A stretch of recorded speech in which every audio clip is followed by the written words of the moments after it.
Le témoignage recueilli dans l'épisode qui va suivre aborde des sujets forts et intimes liés à la santé mentale. Il se peut que certains passages soient susceptibles d'heurter les personnes sensibles. Si vous êtes en situation de détresse psychologique ou désirez en savoir plus sur la santé mentale, n'hésitez pas à consulter les ressources listées en description de cet épisode ou contacter des professionnels.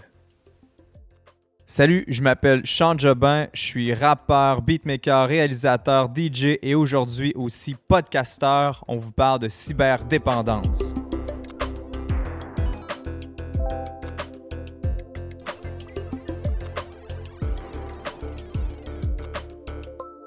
Salut Vincent Brisebois. Salut Sean. Merci d'avoir accepté l'invitation, de venir nous parler de ton histoire, ton parcours. Tu es ici aujourd'hui, tu fais des conférences. Ça veut dire qu'il y a une histoire de rétablissement dans tout ça. Ouais. Puis si je peux comprendre, tu as des parents qui sont probablement qui t'ont soutenu. Ouais.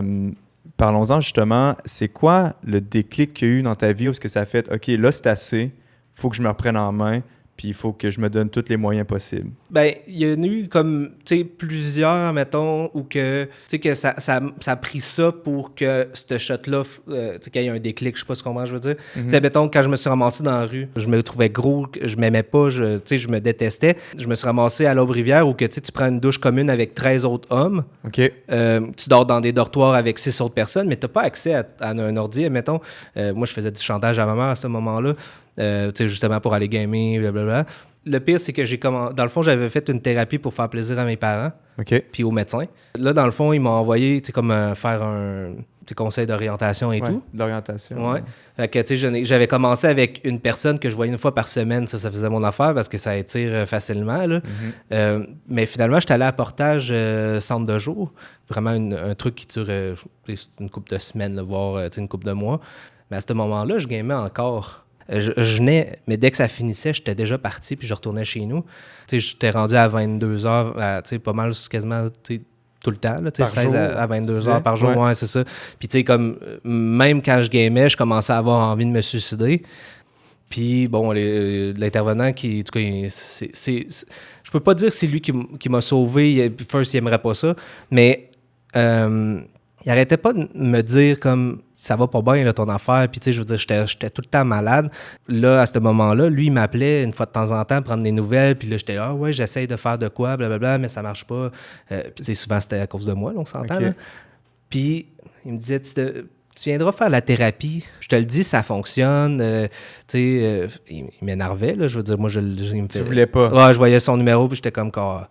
Mais tu sais, quand t'as toujours vécu d'une certaine façon, tu sais, que c'est comme moi, quand on m'a dit que c'est pas normal de t'insulter à toutes les. Mettons, tu sais, tout le temps, là, te détester, etc. Moi, dans ma tête, tout le monde pensait de même, me le disait juste pas. Mais tu vois, un moment donné, là, j'étais en train d'écrire une lettre à ma mère parce que je m'en allais me suicider, je savais comment faire. Tu sais, comme, j'étais prêt. Le plan était fait. Ouais, je savais comment que j'allais le faire pour être capable de pas me manquer. J'avais sorti comme les articles pour le faire.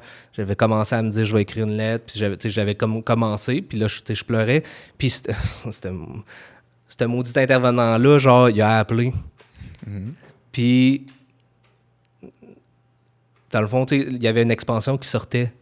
Puis je savais que si elle sortait, puis que j'embarquais dessus. L'expansion du jeu World of Warcraft. Ouais, à ce moment-là, s'il sortait, c'était sûr que j'allais mourir. OK. Je le sens, tu sais, je pouvais plus gamer plus, ma santé, je veux dire, elle allait pas bien. Tu sais, comme c'était le dernier. Tu sais, comme si je jouais encore à ce jeu-là. Tu laissais ta peau. Ouais, c'est sûr que, tu sais, comme j'allais mourir. C'est pas d'un suicide, c'est comme. Je vais mourir. Ouais, de nature, ton corps est plus capable de suivre, t'es trop malade. Ouais, non, c'est ça. Fait que t'avais comme deux fourches de vie, puis les deux, tu voyais la mort, dans un sens. Ouais, il y avait comme deux affaires. Puis ton intervenant a appelé. Ben, il m'a appelé, puis là, je fais comme, hey, regarde, je suis en train d'écrire la lettre, là. Ouais. Là, il dit, OK, je te donne, je te transfère, là. T'sais, il fait tu pourrais venir, mettons, vendredi prochain. Je fais non, tu comprends pas, là. Genre, tu sais, comme avant que je change d'idée, là, je fais non. Je me suis inscrit, puis je pensais que j'ai commencé vraiment pas longtemps après, là, comme genre la journée d'autre, une journée ou deux après. Il comprenait aussi l'urgence que tu ressentais de sortir de ton monde. Puis, tu sais, la journée même, j'ai arrêté de gamer. Mettons, tu sais, qu'il fallait que je sorte. Ma mère est venue me chercher pour, justement, m'empêcher. Fait que, tu sais, on a rentré mon ordi, mais j'ai arrêté de gamer. Mais je pense qu'il était 7 h du matin. Puis, mettons, je commence à 8 h.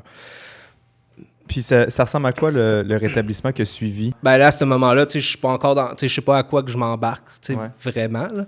Il y avait encore ce moment-là parce que tu étais, je vais revenir, puis ça va être mieux? Ou... Ben oui, mais tu sais, j'y crois pas. Fait que tu sais, le déclic a pris quand même un bout de temps. Tu sais, je pense que ça a pris au moins 1 mois et quelques dans la thérapie pour que un genre de déclic tu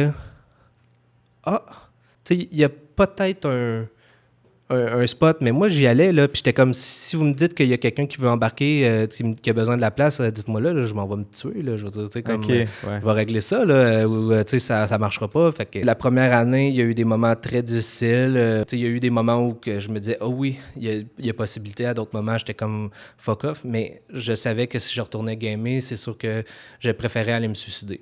Moi je me rendais pas à mes 20 ans quand j'étais plus jeune, à 30 ans impossible. C'est encore moins 40 ans.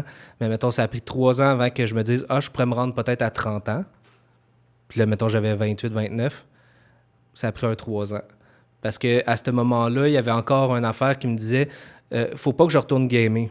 Puis t'as quel âge en ce moment, pas? » Là, je m'en vais sur 32. Puis c'est à 26 ans que tu as décidé de changer ta vie. Ouais. Ton quotidien maintenant que il y a eu un rétablissement parce que t'es fonctionnel, tu fais des conférences, tu t'es remis d'une certaine dépendance, mais tu vas toujours vivre avec cette dépendance-là, tu as appris à vivre avec. Ta relation avec le monde digital aujourd'hui, ça ressemble à quoi? Tu vois, ben, dans le fond, à cause du cégep, parce que dans le fond, j'ai repris mes études, j'ai été obligé de me reprendre un ordinateur. Veux pas, il y a eu quand même un genre de stress parce que, tu sais, j'avais eu un ordinateur portable, tu sais, mettons, pour mes conférences, tu sais, pour travailler dessus, justement, un peu n'importe quand. Côté, tu sais, mettons, télé, c'est sûr que j'essaie de faire attention, tu sais, je suis plus conscient de mon utilisation. T'es revenu un peu hyper connecté comme tout le monde, dans un sens? Ou... Ben, je pense pas autant hyper connecté. Tu sais, je pose pas nécessairement beaucoup sur Facebook. Tu sais, souvent, même, on me dit que, ben, tu sais, mettons ma page Facebook pour mon projet, ben, tu sais, justement, on me disait souvent, faut que tu poses plus de choses. Mais, tu sais, moi, j'étais comme, ouais, mais j'ai d'autres choses à faire. Tu sais, comme, j'ai pas ce besoin-là, tu sais, de que tout le monde voit mes choses. Fait que si je comprends bien, on peut s'en sortir là, de cette cyberdépendance-là. Le rétablissement, ça existe. Oui. T'en es une preuve vivante. Ouais. Puis, est-ce que des fois, t'as une peur de la rechute?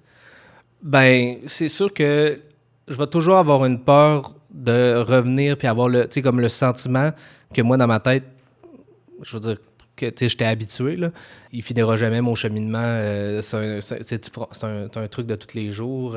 Je vais toujours avoir une tendance excessif, parce que c'est ça, être dépendant, là, c'est d'avoir quelque chose, mettons, aimer quelque chose ou faire de quoi d'excessif. Ça peut être consommer de la drogue, l'alcool, mais le jeu, Facebook, etc. Il y a du monde qui boivent trop d'eau puis qui en meurt. C'est l'équilibre. Tu as trouvé un équilibre à travers tout ça. Un équilibre, puis avoir une seule passion, c'est pas normal. Je sais pas ce qu'on va. Il y en a qui en ont pas du tout. C'est là que je me dis, bon, fais attention. Parce que justement, c'est là que c'est facile de tomber justement dans un excès. Là. Il y a des ressources, puis il faut chercher, puis on a le droit, on le mérite, puis ils sont là pour ça. C'est un message que tu pourrais dire aussi à, mettons, un jeune qui habite à Chappais, puis qui vit ce que tu as vécu. Ben oui, effectivement, parce que, tu sais, des fois, tu te fais « Ah, mais à Chappais, il n'y a rien. » OK, mais oui, à Chappais, mais... Ils sont capables de venir te chercher quasiment. Là. Comme ils vont avoir un bus, peu importe. Puis c'est des ressources qui peuvent t'accueillir, t'héberger, même faire l'école quasiment genre sur place. L'aide existe, elle est là. Oui, puis, mais des fois, oui, c'est dur des fois de la trouver. Puis on sait pas, parce que justement, la cyberdépendance, à part l'avoir entendu parler, ça sort de où, c'est quoi. Mais tu sais, même la santé mentale, il faut pas en avoir honte. Moi, je veux dire, j'en ai eu honte. Puis des fois, encore aujourd'hui, je suis pas content d'avoir des problèmes de santé ou de santé mentale.